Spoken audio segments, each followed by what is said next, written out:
Just sit back, relax while we get to what we're scrutinizing.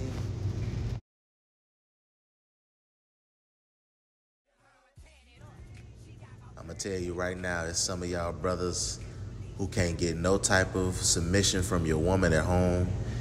You can't get no type of vulnerability. Everything is all super masculine. Yet this woman is sprawled all out with her legs wide open in front of this man, leaving all her wet spots on this brother. I mean, literally, can you think about it? You're female going to some guy and allowing herself to be placed in his hands, given vulnerability, given freedom and liberty to just do what he wants to do. And yet you can see pain and climax on her face. So she getting off from this. See, this type of stuff just isn't talked about enough. This man is literally tattooing a skull, which basically is death, on her coochie. And it probably is death, depending on how many Negroes that had a chance to tap that. But it's just interesting to me, the things that women do when they're going through their little bouts. Listen, drunk me, mom me, and work me are three different people. Don't get it twisted. So you heard just what she said. Three different people. And for the most part, you got women out here, that's their MO, just period in life. And the sooner that you understand that, the sooner that you realize that, the better.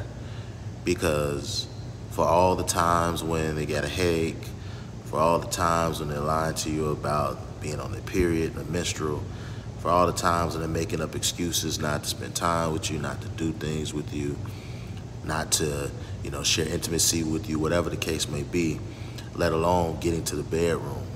And let's just be real. I'm talking about specifically these brothers who are married. Now, for you guys that are out there dating around, playing games, all that different stuff, I'm not gonna sit up and act like you deserve to be, having the submission and different things like that a married man will have with his woman. But I'm talking about these married men who have women who do everything to prove to you that in this Roe v. Wade type of world, this world where these women are trying so much to prove that they're the ones that things should be ran by, and they're the ones that should have control, and they don't need any type of wisdom or teaching from a man. They don't need to be molded at all. It's asinine, because the true masculinity of a man is going to be through his teaching and his wisdom, and he's giving you that because protection has a great deal to do with what his teaching is. See, it's not about going out and putting up your dukes and trying to have a boxing match with every man, or even pulling out your gun. None of that.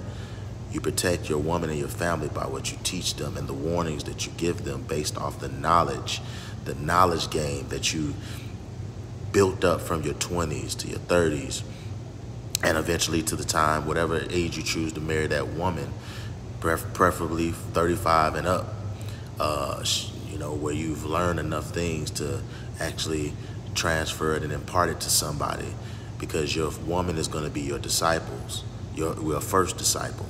And once you decide to have children with that woman, now you have a litter of disciples, and together in harmony, you're going to parent those disciples, those young people, so that you can prepare them to fly and go out into, the community as great citizens, and pass that baton properly for the next generation.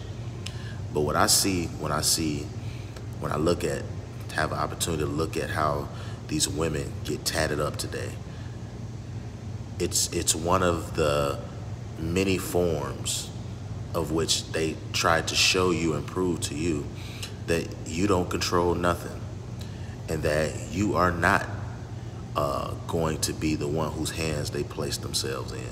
You are not the one they're going to be vulnerable with. You are not the one that they're going to be liberal with and open with and free with.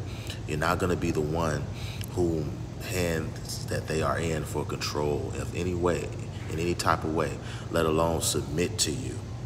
as a glorious church or as a glorious bride who can be molded to fit that man the way that you should fit your husband.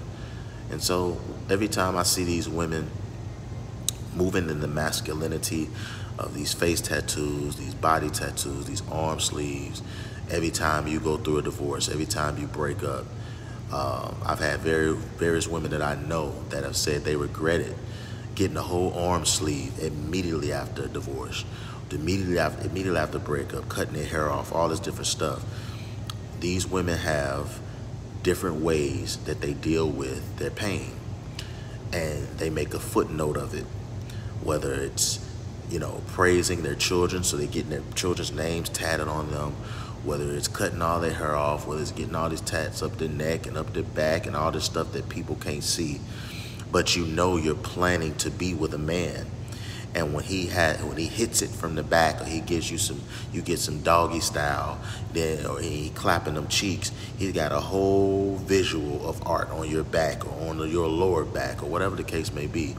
He can see your thigh, you know, paw prints all up your thigh and all this different stuff. But see, while you're trying to think about the show that you're gonna give some future guy, I'm thinking about the fact that it takes some real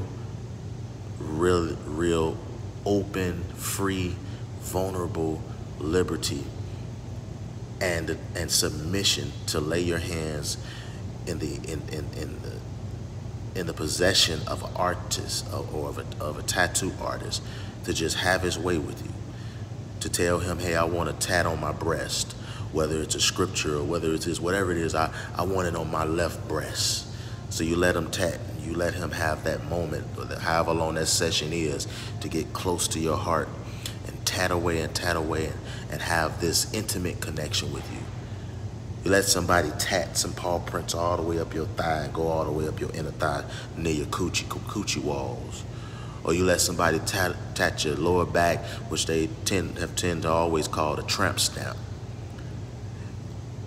And of course, in this video, this woman who's already got an arm sleeve and all kind of, you know, got a whole head of a woman on her thigh and everything else, she's got to allow a man to literally tattoo death, a skull, on her coochie. And when you look in her face, she is literally battling. Somebody in the comments asked, you know, I wonder, what is she feeling? She looks like she's going through pain, and she looks like she's having a climax. And somebody answered and said she's experiencing both. And I agree.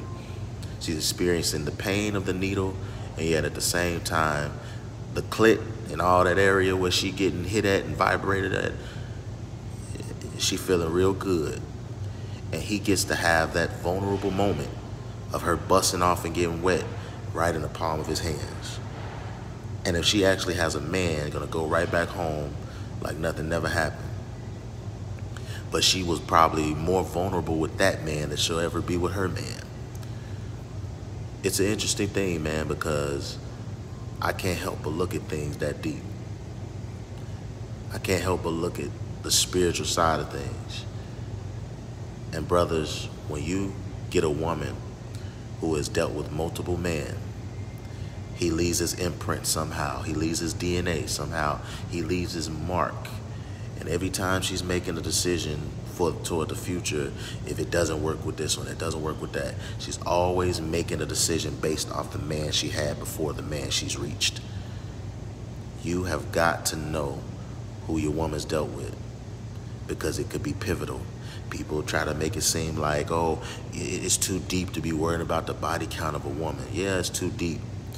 If your woman has stepped out, you take her back, and you claim you forgive her, and you keep bringing stuff up, yeah, that's too deep. But when you're getting to know someone, and you need to know the trauma they've been through, the possible domestic violence, or lo and behold, rape, or sexual assault, or molestation, or and especially, you know, the things that we're used to, sure of, that she's been in this relationship after that relationship, you're the one that's going to have to deal with the residue and what's left of the imprint of the scallywag dude she's dealt with, the criminal she's dealt with, the thug she's dealt with, whatever the case may be, you're the one that's gonna have to deal with it. So pay attention to these little signs like this, because for me, these type of moments are everything. I'm out. Baby. Scrutinize, scrutinize this.